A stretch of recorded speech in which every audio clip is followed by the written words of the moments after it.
जय श्री राधे दोस्तों, केपी की वाणी चैनल में आपका स्वागत है। माता रानी का आशीर्वाद पाने हेतु कमेंट में जय माता दी अवश्य लिखे। वहीं अगर आप महाकाल के भक्त हैं तो कमेंट में हर हर महादेव अवश्य लिखें। दोस्तों, आज की वीडियो में आपको मेष राशि के जातकों के कब, कहां, कैसे, किससे, किस दिशा में शादी के योग बनते हैं, इसकी जानकारी मैं आपको दूंगा। और यह जानकारी A, L, E तीनों नाम अक्षर के जातकों के लिए योग्य है। तो अगर आप मेष राशि के जातक हैं तो यह वीडियो आपके लिए बेहद खास रहने वाला है, क्योंकि इसमें आपको जन्मदिन के अनुसार से भी यह जानकारी दूंगा कि किस वर्ष से लेकर किस वर्ष तक मेष राशि के जातकों के शादी के योग बनते हैं। इसके अलावा मेष राशि के जातकों के विवाह के योग में जो है किस प्रकार की परेशानियां भी आ सकती है वर्तमान समय, यह भी मैं आपको जानकारी देने की कोशिश करूंगा। तो वीडियो में बने रहें। उससे पहले मैं आपको बता दूं कि केपी की वाणी पिछले 7 वर्षों से सेवारत हैं और अब तक 20,000 से अधिक जातकों को जो है कुंडली बनाकर विश्लेषण कर मार्ग प्रशस्त किया है।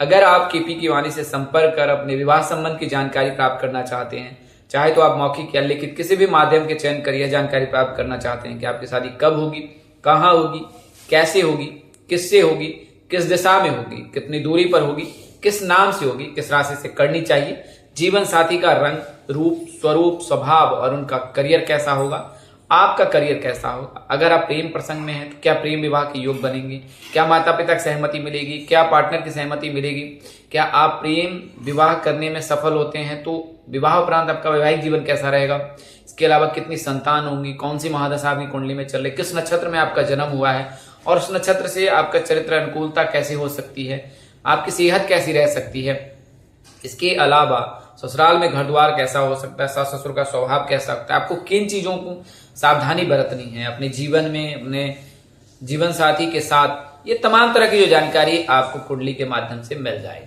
अगर कुंडली में किसी प्रकार का कोई दोष लगा है तो उसका निवारण आपको स्वयं ही कराना होगा और हम लोग आपको मौखिक या लिखित में जानकारी देंगे कि आपको किस दोष का निवारण कराना है। कुंडली में कई प्रकार के दोष लगते हैं, जिसमें गुरु चंडाल दोष है, काल सर्प दोष है, पितृदोष है, अंगारक दोष है और इसके अलावा मंगल दोष है। ये मुख्य जो है विवाह में बाधक माने जाते हैं और इन दोषों का निवारण करा लेने पर जो विवाह संबंध में जो परेशानी आ रही है वो दूर हो जाती है। तो आप हमारे स्क्रीन पर दिए गए नंबर पर संपर्क कर सकते हैं। नंबर दोहरा देता हूं, 8521835670। तो इस नंबर पर आप संपर्क कर सकते हैं फोन कॉल के जरिए, व्हाट्सएप के जरिए, सामान्य संदेश के जरिए और व्हाट्सएप संदेश के जरिए। इसके अलावा आप अपने बच्चे की जन्म कुंडली बनवा सकते हैं, बच्चे के करियर की जानकारी प्राप्त कर सकते हैं, बच्चे के कारोबार की जानकारी प्राप्त कर सकते हैं, बच्चे की सेहत की जानकारी प्राप्त कर सकते हैं, बच्चे का जन्म किस नक्षत्र में हुआ है, उस नक्षत्र से जन्म लेने वाले जातकों का भविष्य कैसा होता है, उसका चरित्र कैसा होता है, माता पिता के लिए, अपने दोस्तों के लिए, रिश्तेदारों के लिए, स्वयं के लिए उसके जीवन में किस प्रकार का चरित्र उनको लाभ दे सकता है, अनुकूलता कैसी रह सकती है विवाह उपरांत माता पिता के साथ, करियर कैसा रह सकता है, किस क्षेत्र में वह जॉब करे जो उसमें ज्यादा सफल हो, सरकारी नौकरी करना चाहता है तो किस क्षेत्र के लिए करें, इसके अलावा अगर वो बिजनेस करना चाहता है तो किस क्षेत्र के लिए बिजनेस करें, इसके अलावा कुंडली में कौन कौन से ग्रह जो है किस भाव में बैठे हैं, कौन सी महादशा चल रही है, किन ग्रहों की जो है दृष्टि है, तो ये सभी प्रकार की जो जानकारी है आप केपी की वाणी से प्राप्त कर सकते हैं कुंडली बनवाकर। और इसके लिए मेहनताना ही लिया जाता है, हमारी पूरी टीम इस पे कार्यरत रहती है, इसके लिए मेहनताना शुल्क लिया जाता है। तो आप संपर्क कर सकते हैं। वहीं अगर आप अपने विवाह की कुंडली मिलान कराना चाहते हैं, अपने दूसरे विवाह की जानकारी प्राप्त करना चाहते हैं तो भी आप संपर्क कर सकते हैं। आइए वीडियो में आगे बढ़ते हैं। तो सबसे पहले मैं आपको मेष राशि के जातकों की प्राथमिक जानकारी देता हूं। तो जैसा मैंने आपको बताया, मेष राशि के जातक होते हैं, उनका नाम अक्षर A, L और E से होता है। इनके राशि स्वामी मंगल देव है, जो ऊर्जा के कारक हैं, ग्रहों के सेनापति हैं और मंगल देव की जिन पर कृपा रहती है उसमें विशेष प्रकार की जो है ऊर्जा रहती है और यह ऊर्जा सकारात्मक चीजों में अगर लगाया जाए तो उससे विशेष लाभ प्राप्त होता है। आपके जो आराध्य हैं वो पवन पुत्र हनुमान है। हनुमान जी आपके जो आराध्य हैं, आप भगवान शिव की पूजा करें, हनुमान जी की पूजा करें तो आपको सभी ग्रहों की कृपा आप पर बरसेगी। इसके अलावा आपके लिए शुभ अंक जो है वो 3 और 8 है। शुभ रंग आपके लिए जो है लाल है और वहीं बात करें शुभ दिन की तो मंगलवार का दिन शुभ है। तो मेष राशि के जो भी जातक है उनके लिए लाल रंग शुभ माना जाता है, मंगलवार का दिन शुभ माना जाता है और मंगलवार का दिन जो है हनुमान जी को समर्पित होता है।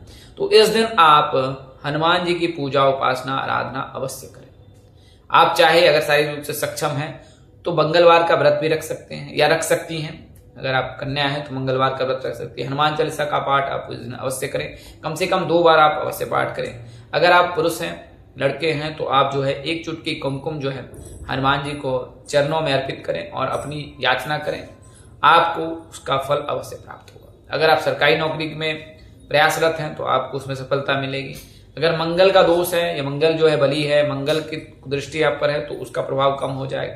शनि की कुदृष्टि है, शनि जो दोष लगा है या शनि से संबंधित किसी प्रकार की परेशानी हो रही है आपको, तो उसकी भी जो है परेशानी दूर हो जाएगी।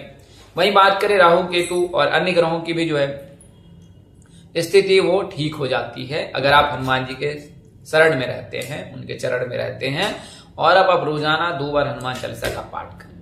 इसके अलावा रोजाना सूर्यदेव को जल का अर्घ दे, इससे भी जो है कुंडली में सूर्य और मंगल मजबूत होता है। तो मंगल जो है वो ऊर्जा के कारक माने जाते हैं और अगर कुंडली में मंगल मजबूत है तो जातक जो है आत्मविश्वास से लवरेज होता है, आत्मविश्वास उनमें कूट कूट कर भरी होती है और किसी भी क्षेत्र में वे उत्तम होते हैं और इनमें लीडरशिप के गुण आ जाते हैं अगर मंगल मजबूत होता है। यही कारण है कि मेष राशि के जातक जो है, ज्योतिष हमेशा ही मेष राशि के जातकों को लीडर बनने की सलाह देते हैं, यानी कि आप अपने स्वयं का कुछ व्यापार कर सकते हैं और या तो आप किसी बड़े पद के लिए जो है उस तरह की जो है शैक्षणिक योग्यता हासिल करें तो ये आपके लिए उत्तम होगा। सूर्य की प्रधानता होती है, यानी कि सूर्य इन पर जो विशेष कृपा बरसाते हैं, तो सूर्य से ही इनका करियर निर्धारित होता है। तो मेष राशि के जो भी जातक हैं, चिकित्सा क्षेत्र हो, सेवा क्षेत्र हो, प्रशासनिक क्षेत्र हो, ये क्षेत्र आपके लिए उत्तम होता है। इन क्षेत्रों में अगर आप अपनी किस्मत आजमाते हैं तो उसमें आप सफल होते हैं। माता पिता जी को मैं सलाह देना चाहूंगा, अपने बच्चों को जो मेष राशि के जातक हैं उन्हें जो है आप मेडिकल यानी डॉक्टर के लिए भी उत्तम होता है, सेवा में एडमिनिस्ट्रेशन प्रशासनिक के लिए भी उत्तम होता है। तो ये 3 क्षेत्र आपके बच्चे के लिए उत्तम है। इन क्षेत्रों में अपने बच्चों की पढ़ाई कराएं, आपको यकीनन आपको और आपके बच्चे का जो है भविष्य वो उज्जवल हो जाएगा। तो आप इन बातों का ध्यान रखें। वही मेष राशि के जातक जो होते हैं अग्नि तत्व के होते हैं, तो अग्नि तत्व के जो भी जातक होते हैं उनमें गुस्से की प्रधानता होती है, क्रोध की प्रधानता होती है, उनकी वाणी कटु होती है। हालांकि नेक दिल होते हैं, दिल के नेक होते हैं, किंतु उनके वाक्य पटु जो होते हैं वो यानी कि मधुर भाषी ना होकर कटुभाषी कहलाते हैं। ऐसा तब होता है जो वो हाजिर जवाब होते हैं। अगर किसी ने कुछ कहा तो उसको त्वरित जवाब देना और जवाब भी उनमें जो है कटुता भरी देना। तो इस कारण से मेष राशि के जातक को जो है वाक्यपट कटु वाक्य का जो है ज्ञाता कहा जाता है या ऐसा व्यक्ति कहा जाता है जो अग्नि तत्व के होते हैं, यानी उनमें गुस्सा अधिक होता है, गुस्से का तेज होता है। तो मेष राशि के जातकों को मैं सलाह दूंगा कि आप अपने गुस्से पर कंट्रोल करें, अपनी वाणी पर कंट्रोल करें। कुछ भी बोलने से पहले अगर भावनाओं में बहकर कुछ बोलते हैं तो उस पर दोबारा क्रॉस चेक करके सेकेंड टाइम क्रॉस चेक करें और फिर आप उस कथन को कहें, तो यकीनन आपके इस चीज में सुधार होगा। तो मेष राशि के जो जातक है उनको अपने क्रोध पर कंट्रोल करना है, अपनी वाणी पर कंट्रोल रखना है, तो आप यकीनन अपने जीवन में जिस प्रकार की भी सफलता पाना चाहते हैं वो अवश्य आपको प्राप्त होगा।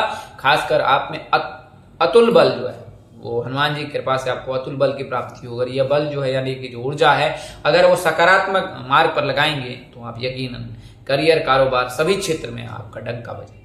तो मेष राशि के जो भी जातक है हनुमान जी की पूजा करें, जैसे मैंने आपको बताया मंगलवार के दिन का व्रत रख सकते हैं, हनुमान जी की पूजा करें, सूर्यदेव को रोजाना जल का अर्घ दे, तो ये उपाय करते हैं तो आपको विशेष लाभ प्राप्त होता है। अब बात करते हैं कि अगर आपको जन्म वर्ष ज्ञात नहीं है और मेष राशि आप ऐसा लगता है कि आपका नाम अक्षर ई से है तो आपकी राशि मेष है, तो आपकी शादी किस वर्ष तक हो सकती है? तो 3 चरणों में मेष राशि के जातकों के शादी के योग बनते हैं। प्रथम चरण है 22 साल, यानी कि 22 साल से इनके विवाह के योग बनते हैं। फिर दूसरा चरण 25 वर्ष और तीसरा चरण 27 वर्ष। तो कुल मिलाकर अगर कहें 25 से लेकर 27 वर्ष के मध्य जो है मेष राशि के जातक विवाह के योग रहते हैं। खासकर अगर मेष राशि की लड़की है, लड़का है तो भी।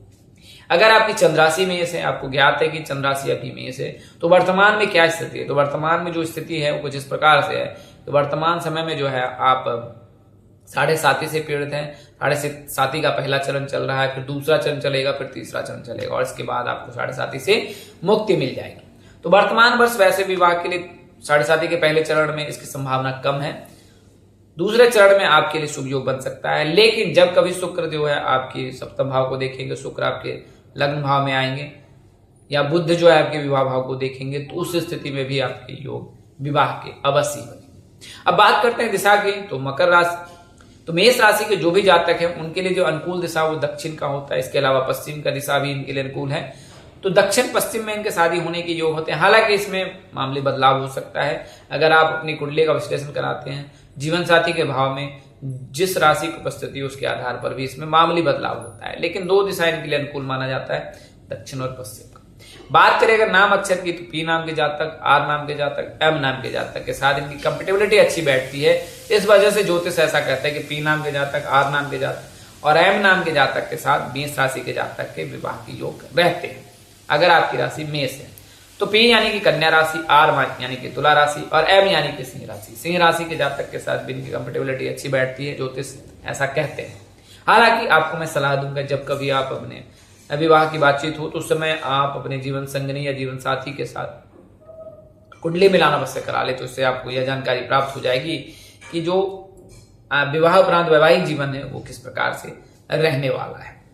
तो ये चीजें हैं। अगर आप मेष राशि के जातक इन चीजों बात करें, मेष राशि के जातक की लव मैरिज करने में सफल होते हैं, तो हाँ बिल्कुल होते हैं। अगर आपका जन्म 2 तारीख, 3 तारीख, 8 तारीख, 11 तारीख, 12 तारीख, इसके अलावा 17 तारीख, 20 तारीख, 21 तारीख, 30 तारीख के दिन हुआ है, तो आप प्रेम प्रसंग में हैं, प्रेम विवाह करना चाहते हैं, तो आपके लव मैरिज की संभावना प्रबल रहती है अगर आप मेष राशि के जातक हैं। तो दोस्तों, इस वीडियो मैंने आपको मेष राशि के जातकों की जानकारी दी है कि मेष राशि के जातक की शादी कब, कहां, कैसे और किससे होती है। ज्योतिष पंचांग मान्यता और धर्म ग्रंथों से यह जानकारी दी गई। हमारा उद्देश्य महज आपको सूचना पहुंचाना, आप इसे सूचना हेतु ले।